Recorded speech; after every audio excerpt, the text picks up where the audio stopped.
So, welcome this morning.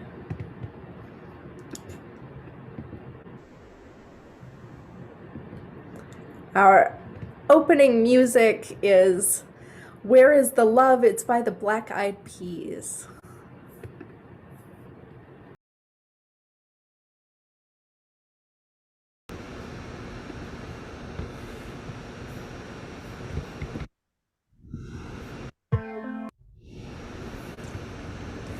Welcome.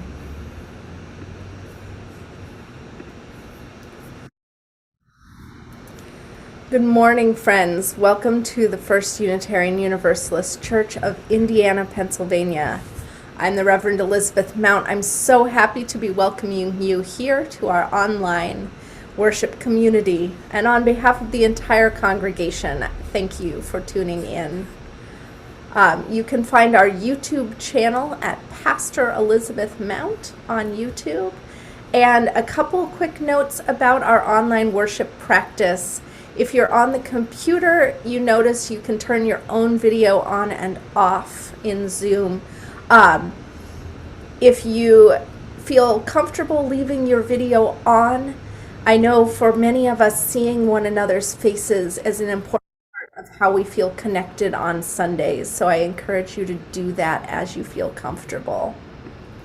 There's a speech bubble also in the middle of your screen that allows you to use the chat function.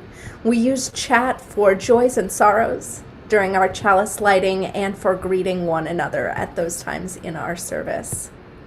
The First Unitarian Universalist Church of Indiana, Pennsylvania is a member congregation of the Unitarian Universalist Association. These are self-governing congregations united in a web of mutuality that creates our denomination. We have no creed or doctrine. Rather, we teach that all individuals have the right and the responsibility to discern and follow their own spiritual path. We come together to support and assist one another on our journeys and to build the beloved community together. I invite you to stay after the service for conversation if you like.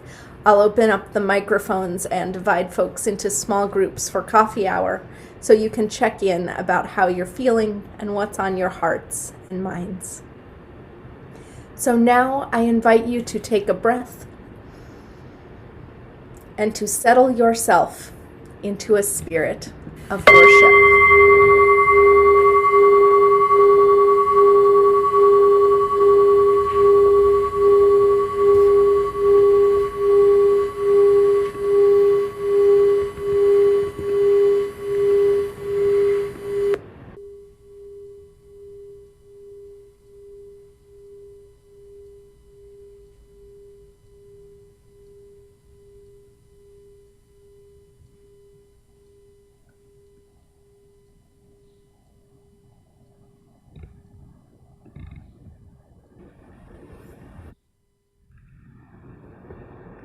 So Robert Jordan opens his fantasy novels in this way.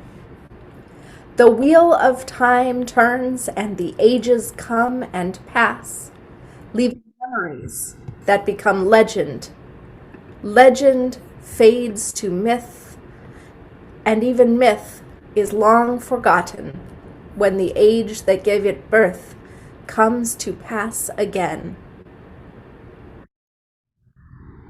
So today we call to myth and legend.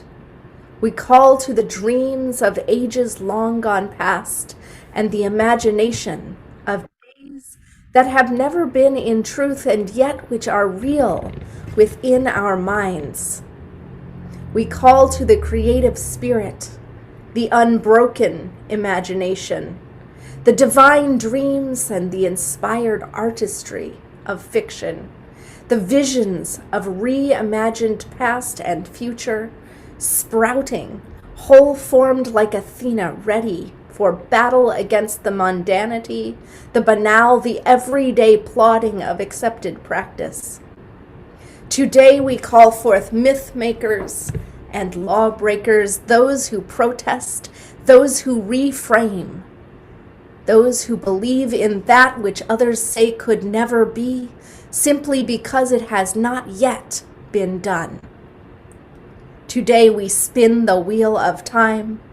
We enter the twilight zone. We quantum leap from possibility to possibility, for we know that when we dream, we can believe. What we believe, we can become, and who we become may be the hero of each of our entwined stories, molding a new beginning for the myths and legends of the next generation. Thus do we worship together.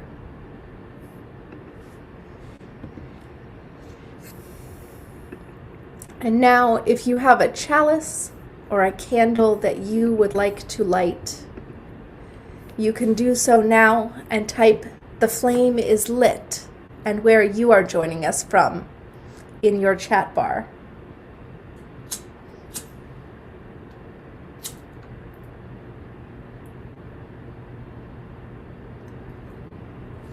And I invite you as well to speak the words of our shared chalice lighting with me. Flame of our faith, arise as we join together today. Bring us back to the days of our ancestors when we sat around the flame of a campfire to tell stories and imagine who we might become.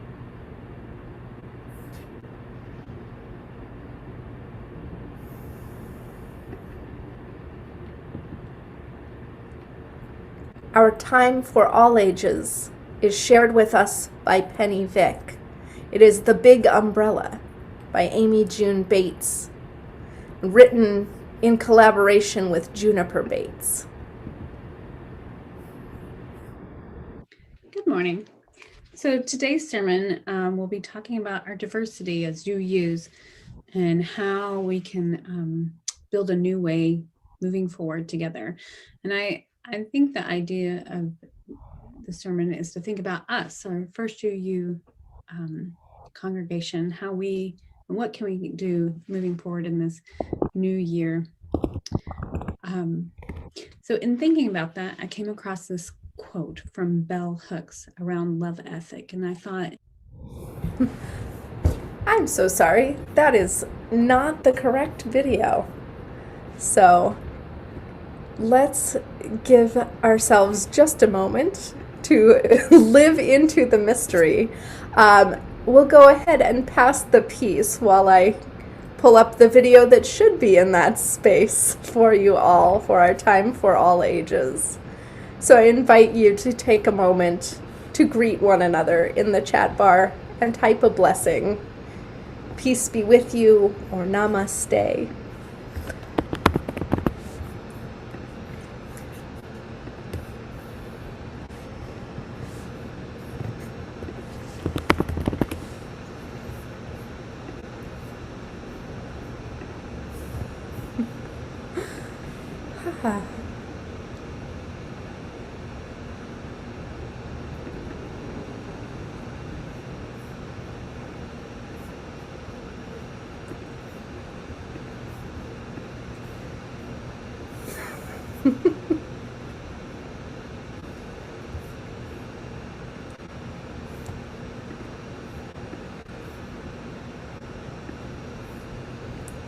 Thank you all, and I appreciate your willingness to roll with our little hiccups every so often that happen with this online format. So let's try that one more time. good morning. So this morning, you all will be talking about possibilities, right? And I think we're all starting to think about possibilities in this new year. The vaccine's rolling out. Hopefully warm weather's coming. I know that when I start to think about what could happen in the next 7 months, I get excited to think about us gathering together or hugging friends, hopefully.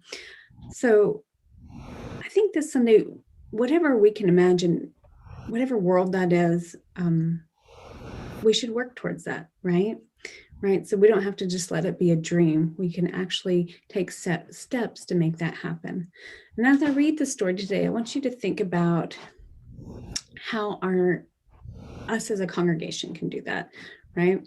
So the story I'm reading is called The Big Umbrella. And I want you all to imagine the church as the umbrella, okay? Here we go. So The Big Umbrella, written by Amy June Bates and co-written with Juniper Bates. By the front door, there's an umbrella. It is big. It is a big, friendly umbrella. It likes to help. It likes to spread its arms wide. It loves to give shelter.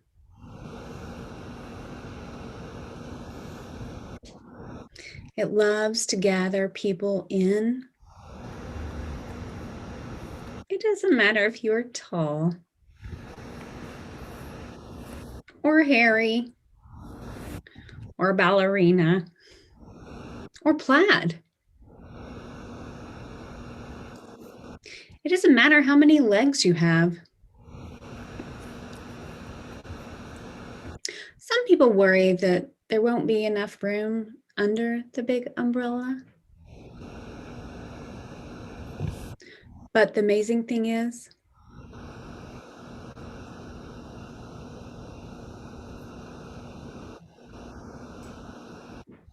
there is always room, always. So as we think about our possibilities in the next year, let's think of our church and the possibility of being big enough and caring and accepting of all, being a shelter in the storms.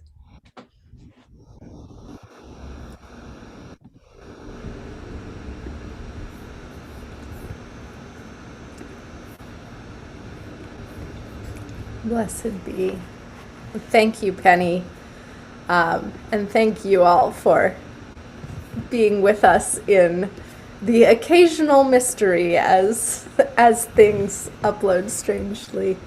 I encourage you to think about our congregation, about each other, and the ways that we have been superheroes, in fact, in this past year, have lived into impossibly trying times and chosen as a community to thrive throughout it all and to offer one another care and comfort.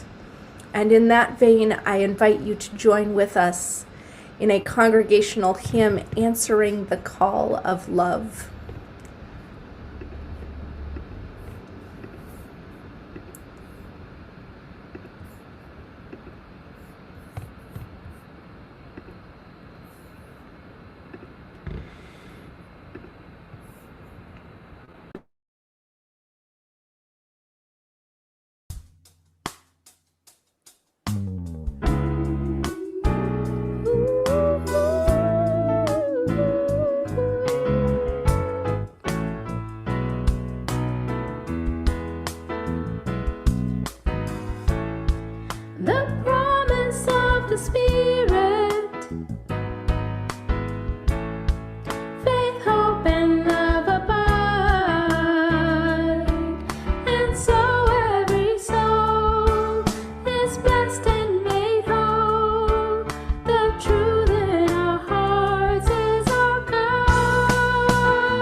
Sometimes we build a barrier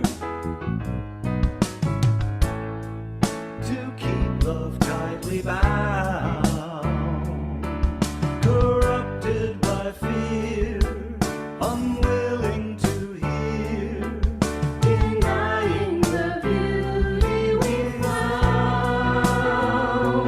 We are answering the call of love, hands joined together as hearts beat as one, emboldened by faith, we dare to proclaim we are answering the call of love. A bright new day is dawning, when love will not divide, reflections of grace in every embrace, fulfilling the vision divine. We are answering the call of love, hands joined together as hearts beat as one, emboldened by faith, we dare to proclaim we are answering the call of love. We are answering the call of love.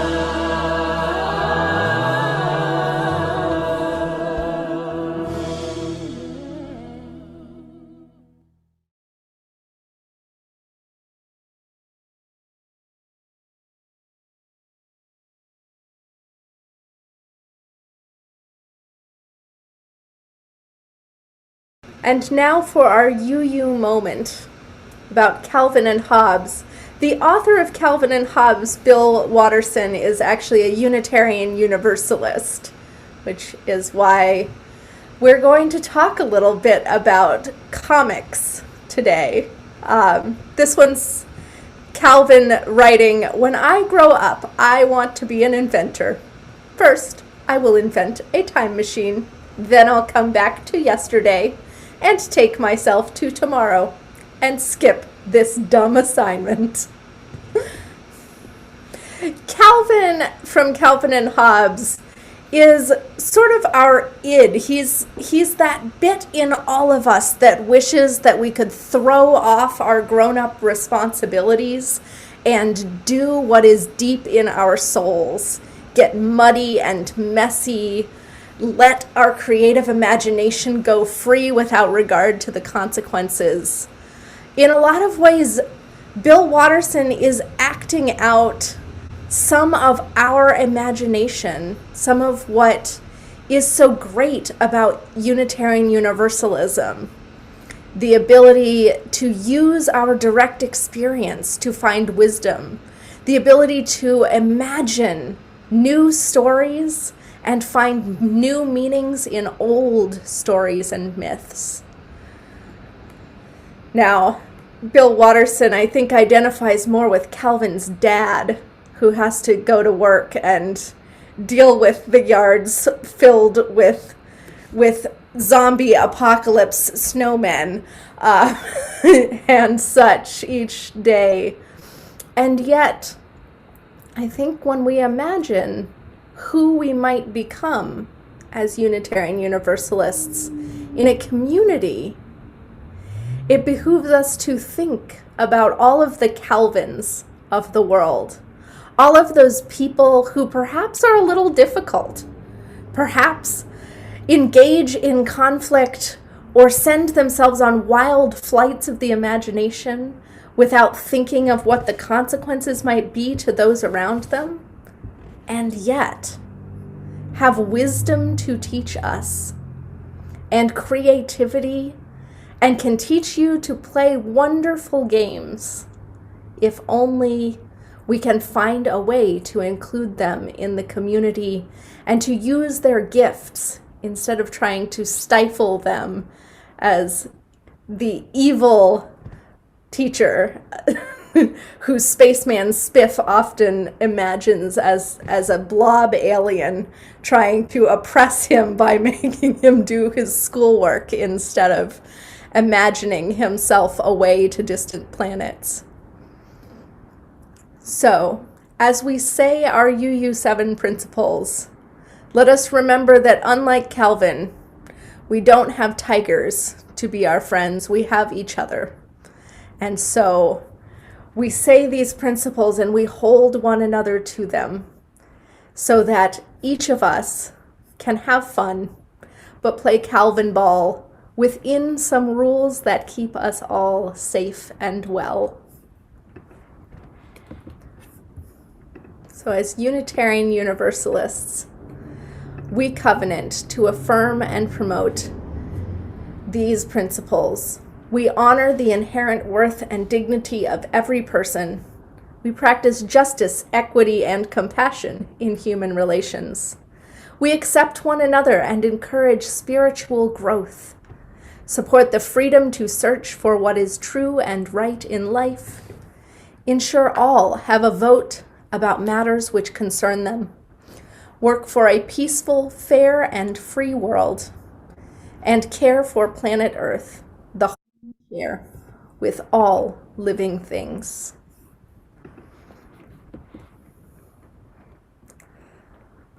Our centering words come from authors in the Octavia's Brood collection of science fiction and fantasy, Adrienne Marie Brown and Walida Imarisha.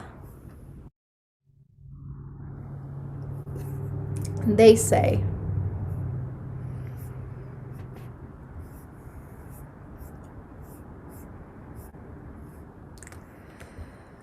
Adrienne Marie Brown writes, visionary fiction is a term we developed to distinguish science fiction that has relevance toward building new and freer worlds from the mainstream strain of science fiction, which most often reinforces dominant narratives of power. Visionary fiction encompasses all the fantastic, with the arc always bending toward justice. We believe this space is vital for any process of decolonization, because the decolonization of the imagination is the most dangerous and subversive form there is, for it is where all other forms of decolonization are born. Once the imagination is unshackled, liberation is limitless. Walida Imarisha expands on this. Visionary fiction offers social justice movements a process to explore creating those new worlds. Although not a solution, that's where sustained mass community organizing comes in. I came up with the term visionary fiction to encompass the fantastical cross-genre creations that help us bring about those new worlds. This term reminds us to be utterly unrealistic in our organizing, because it is only through imagining the so-called impossible that we can begin to concretely build it. When we free our imaginations, we question everything. We recognize none of this is fixed. Everything is stardust, and we have the strength to cast it however we will. To paraphrase Arundhati Roy, other worlds are not only possible but are on their way, and we can already hear them breathing. That is why decolonization of the imagination is the most dangerous and subversive decolonization process of all.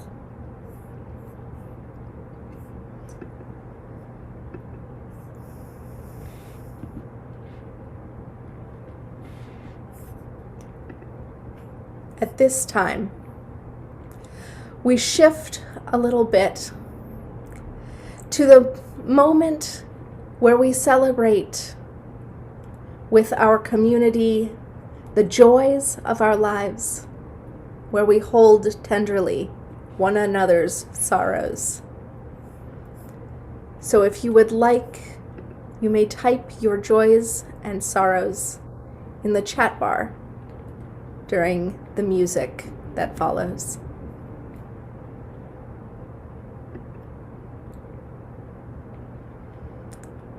This is Another World is Possible.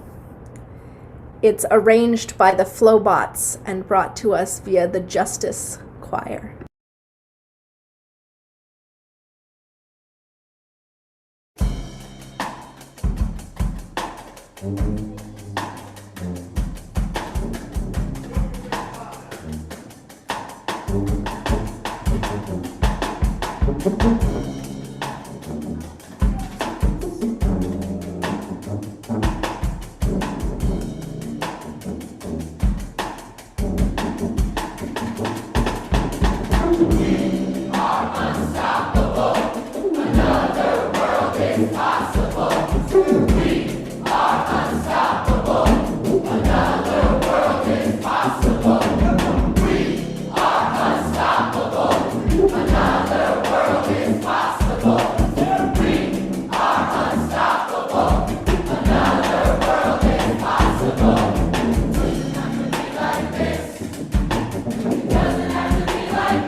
You're muted. Thank you. I invite you to join me in a spirit of prayer or meditation. As we come together today, Spirit of life, that which connects the universe, be with us in our joy and in our sorrows. Be with us as we share our blessings, white light, our sympathy and tender care with Ruth Barkey, whose good friend passed this past week. Josiah Gromley, whose friend Rachel has died, for the blessings of her spirit. For Judith's brother-in-law Jim, who is in hospice. May their family and Jim be held in tender care.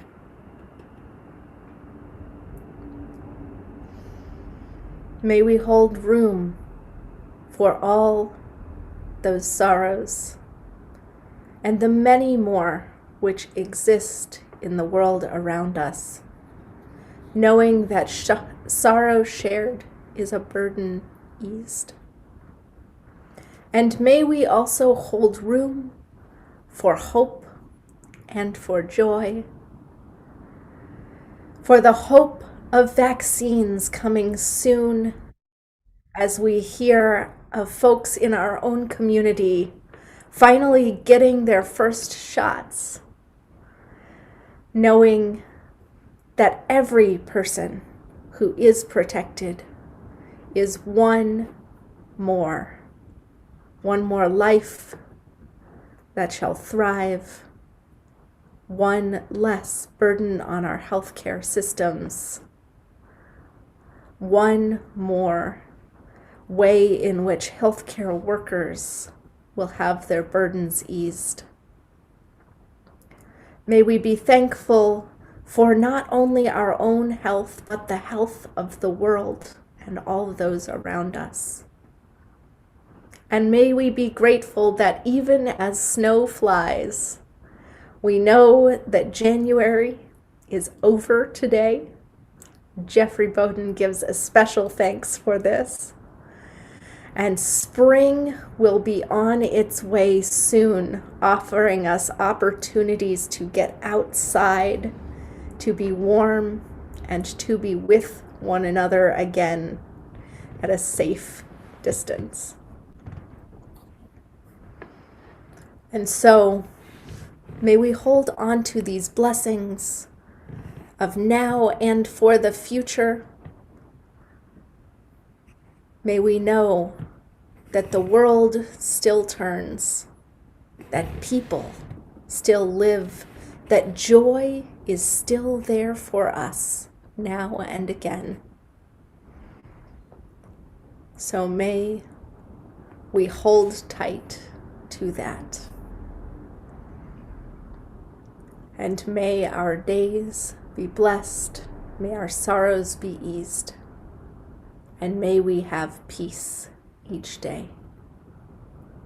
Blessed be, and amen.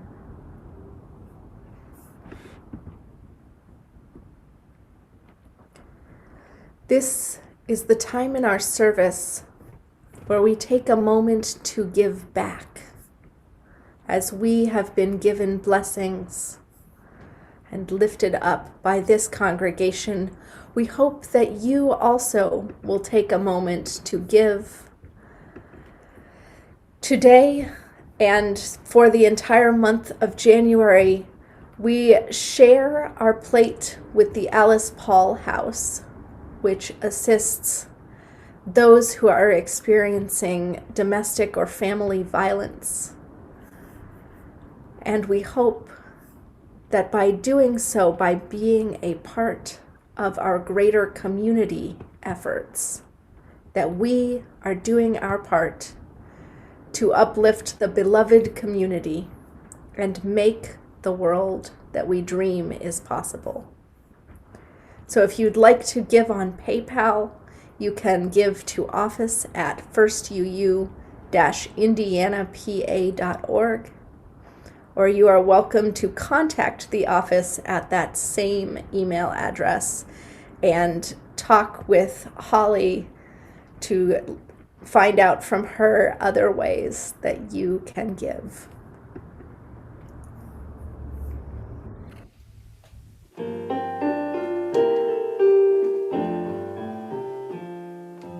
Blessed be the gifts, blessed be the gifts, the ones we give and those that you reveal. Help us use our gifts, our varied simple gifts, to show our love and help our world to heal. Revive our tired minds, make our hearts more just and kind. Give us souls that rally to the task.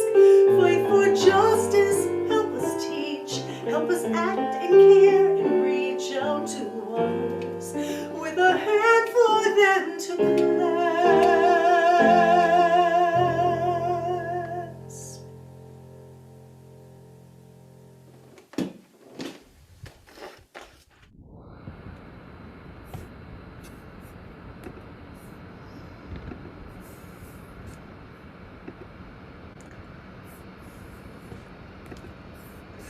So today our worship is split. Our sermon is 2 homilies.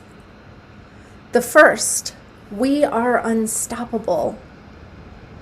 I hope to talk with you a bit about superheroes. Now, some of you are perhaps a bit more nerdy than others. It's possible that not every single one of you knows every single superhero that I might mention in the course of a sermon. But I'm going to bank on the idea that many of you have some passing familiarity with Superman or Batman, Wolverine and the X-Men, or perhaps Marvel's Avengers have crossed your screen a time or two in the past few years. Whichever superheroes or comic pantheons you happen to have the greatest familiarity with, I invite you to think and lean into those. Or if you prefer, you could even use Bible stories, because in some ways, those stories of Jesus are also superhero stories. A small baby born to great things, with an absent father, unknown, fleeing from danger, from an evil villain, and then, through his own righteous fury, pow! Flipping tables in the marketplace, bam! Off to create storms and calm them. Yes, even our oldest myths, in some ways, are similar. They resonate with superhero tropes. They are what we hope for, when we hope that we too could be heroes, to have special powers, so that we need not ask for help or be afraid. To be in the center of all that is important without feeling burdened by it, stretched, without having to realize how difficult the task is and do it anyway. The reality of our lives is that when we go to change the world, when we form a protest, when we make a sign, when we write a letter to the editor, or get out there in our work and make a difference, it isn't because we have superpowers. It's because we have everyday powers of courage and kindness and determination. It's because we choose, like those people in the big umbrella, to invite in one more and one more and one more and stretch to accommodate. We become courageous by acting in ways that are brave and letting our fear melt away afterwards. We become superheroes of inclusivity by welcoming those even who we have been taught to have prejudice against, to feel uncomfortable with. And then, by their presence, we find that in fact, we can stretch ourselves to be more welcoming, to be more inclusive, and we become the better for it. A few years back, in my very first year of seminary, I chose to do community work as part of a required class in a place called the Same Cafe. It's called So All May Eat. And this cafe offers a sliding scale, whatever you can pay, or a work trade if the answer to what you can pay is, I have no money for this. That you can spend 15 minutes or 30 doing some kind of task in order to help others eat. It's in a nice restaurant, there's delicious food, it's organic, and it's not a superhuman effort, but it does take all of us, all different kinds of people. And while I was there, some days were beautiful and easy. I chopped vegetables, I talked to people much like myself, to ladies from the Unitarian Universalist Church down the street who came as their women's group once a month to help out. Sometimes the people helping across the kitchen table from me were folks who had been mandated to do community service for drunk driving or other encounters with the law. And sometimes things were harder than that. One day I was standing, serving pizzas, making yet another round of dough, stretched, sauced, ready to go into the oven. And outside on the street, I saw a young woman and a slightly older man, and he was yelling, and then he pushed her. And then as she tried to turn away, he reached out his hand and grabbed her by the neck. And in that moment, I wished there was someone else there. I was scared. I don't run out in front of large men who are angry. Who does that? It's dangerous. But I looked up and down the street, and no one else felt ready for that confrontation either. So I took off my apron and I stepped out there and I said, ma'am, excuse me, do you want to come inside? Do you feel safe? Ma'am, if you would like to come inside, you can. And she looked at me. And he looked at me. And he dropped his hands.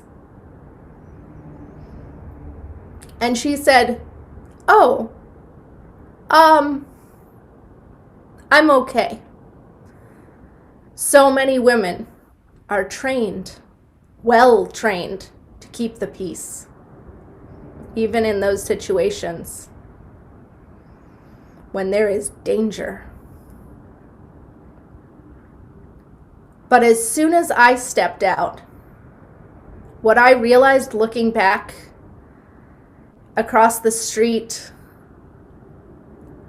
was that as soon as I had stepped out, I wasn't alone. At least 6 or 8 of the men that came every day off of the streets, out of spaces around there, from parks where these folks who were unhoused lived, they had stood up and followed me outside. It wasn't just me that made the difference.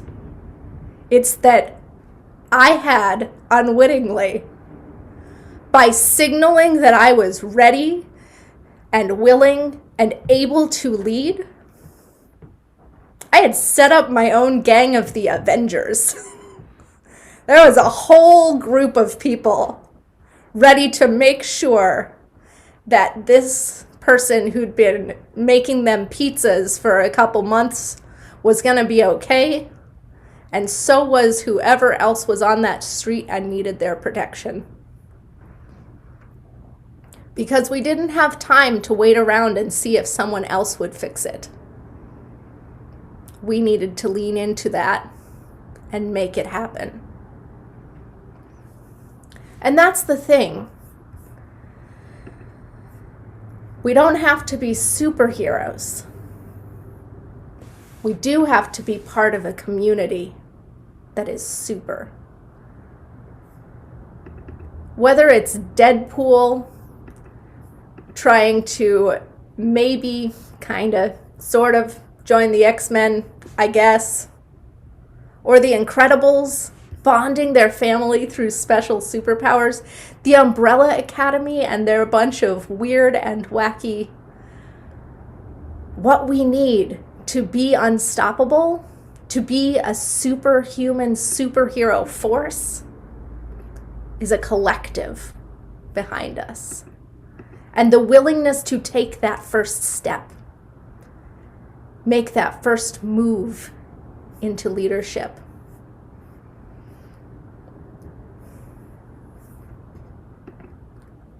So we'll pause here with some music for meditation.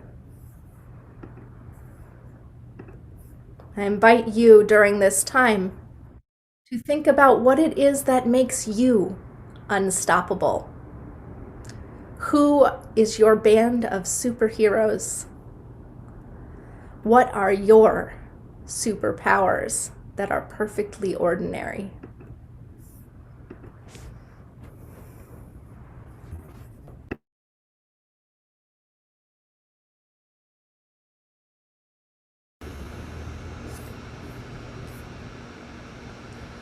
So what is it that makes you unstoppable? What are those qualities deep within you? If you are still here today, there is something within you that gets you there. So if you'd like to put a word or two into our chat bar, feel welcome to do that at this time.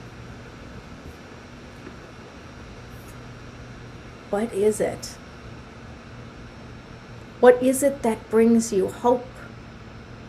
What is it that fills you with courage? What is it that keeps you going through the next day and the next, with the hope that another world is possible? That the world of today, with its injustice, its hardship, doesn't have to be the only world that could be.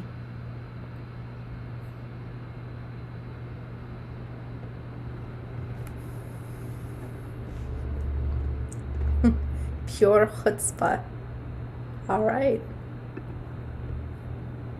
Truth and community.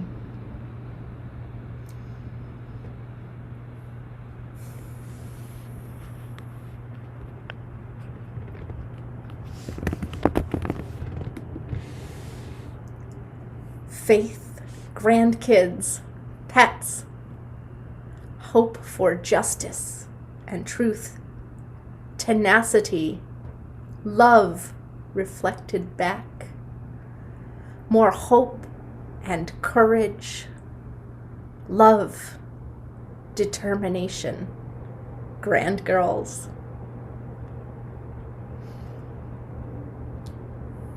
Curiosity,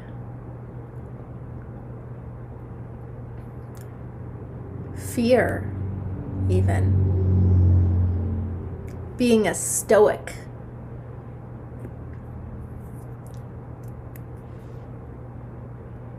hope, having a husband, that love, sometimes ibuprofen.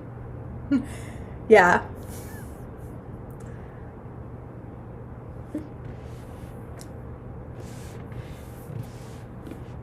And I would say in response to that, playfulness might be a piece of that. Knowing there is something to guide me and look out for me.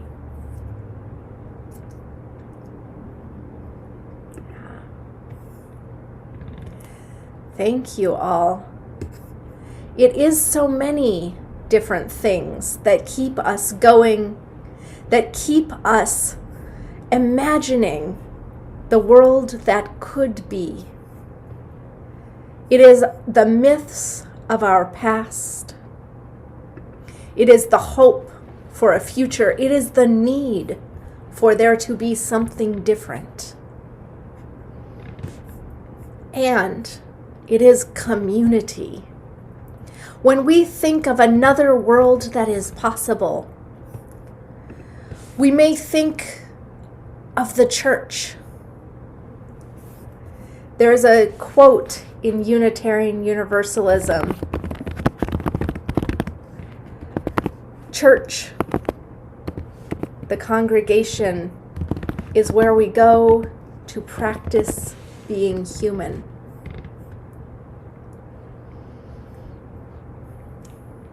I believe it's where we go to practice not just being human, but being our best possible selves. To try things out, to try and be more loving, more trusting than we might be in our everyday lives. And if it goes well,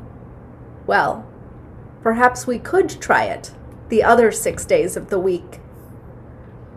But church, our congregation, much like a family, is the place where for many of us, we can be that just a little bit more ourselves, a little more courageous, a little more kind, a little more curious, a little more vulnerable. Because the thing is, the big difference that we see again and again between so many superheroes and villains is heroes tend to get together and find family. Even if it's Batman, whose parents have both died, there's Alfred. Hey, Jacob. There's Alfred, who is the butler, who keeps him going, does what is needed, provides a bit of a parental figure and a touch point. Batman finds a friend, Robin, to assist and to be company. Because as we've been talking about in our Buffy theology group, Buffy's named superhero powers are her superhuman strength and agility. But in fact, again and again, what we notice is that Buffy the Vampire Slayer is in fact supported most often by the power of friendship and connection. It's that Scooby gang without any special powers that keep her alive time and again. And sometimes when she dies anyway, they bring her back to life. It's friends that we need. It's notable that in the first season of The Umbrella Academy, a new Netflix superhero show, the moment again and again that friends of mine told me that they were drawn in and needed to see the rest of that show, it's not a great fight scene, though there is great fight choreography in that show. It's not a quip, it's not a moment where there's action going on. It's the dance scene. It's the moment when all of these adult children who have had their differences, who have moved to different sides of the planet, or even gone to the moon to be away from one another, come back, and they're all in the different rooms of their house, and they all begin to dance one by one to the same song. And that coordination, that beginning to come together and cohere back into a family, that is the moment when people went, ah, these are people that belong to a world I want to imagine and keep imagining. And so, to bring this back, to bring this sermon home, what I want to share with all of you is that this congregation and every one of you in it are those kinds of superheroes. You're the folks who come back together to sing, to dance, to be with one another, even when life is hard, even when the bonds of community are stretched, even when there's tension and sorrow in the world. That this community and its shared mission are important, and each and every one of you, in all your diversity, with all your difference, with every superpower that could be imagined, you form the story that is that compelling narrative. Because it's family, it's friendship, it's community, it's the relationships that give us the strength to build the world that we dream about, to break us out of our complacency, to bring together myth and faith and the imagination and our creative powers. So may it be that in this year that is yet to come, this year that has only barely begun, that we bring our imaginations to the task with all the science fiction, the fantasy, the comics, and the superhuman abilities that we have. Blessed be, and may we build the church and the world that we imagine together.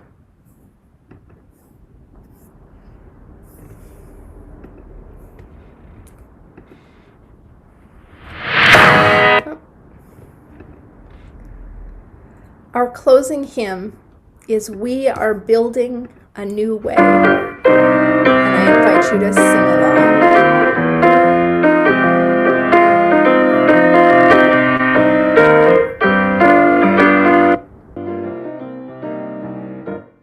We are building a new way.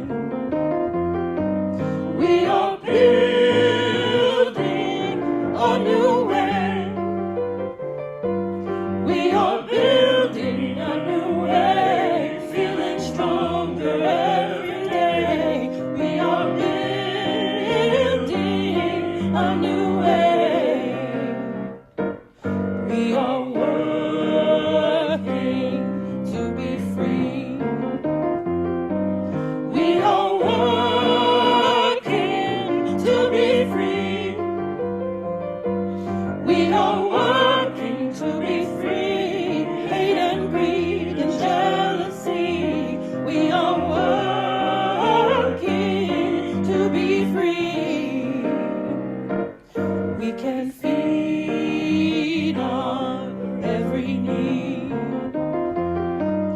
We can feed our every need. We can feed our every need. Start with love, that is the seed. We can feed our every need.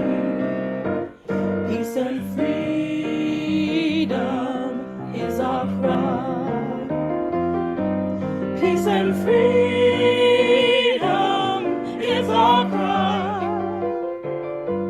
Peace and freedom is our cry. Without these, this world will die. Peace and freedom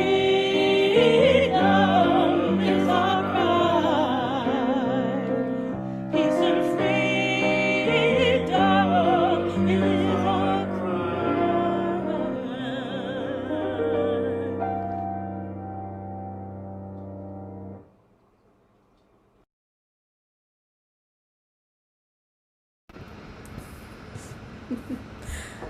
So now, let us extinguish our chalice flame. We extinguish this flame, but not the light of truth, the warmth of commitment, or the warmth of community, or the fire of commitment. These we carry in our hearts until we are together again.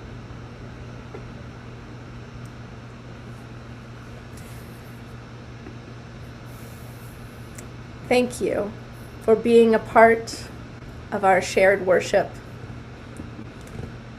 As you go forth from this space, may you recall that you, your everyday you are a hero to someone, just as someone has been a hero for you. And we all need one another in order to survive. Blessed be. Amen.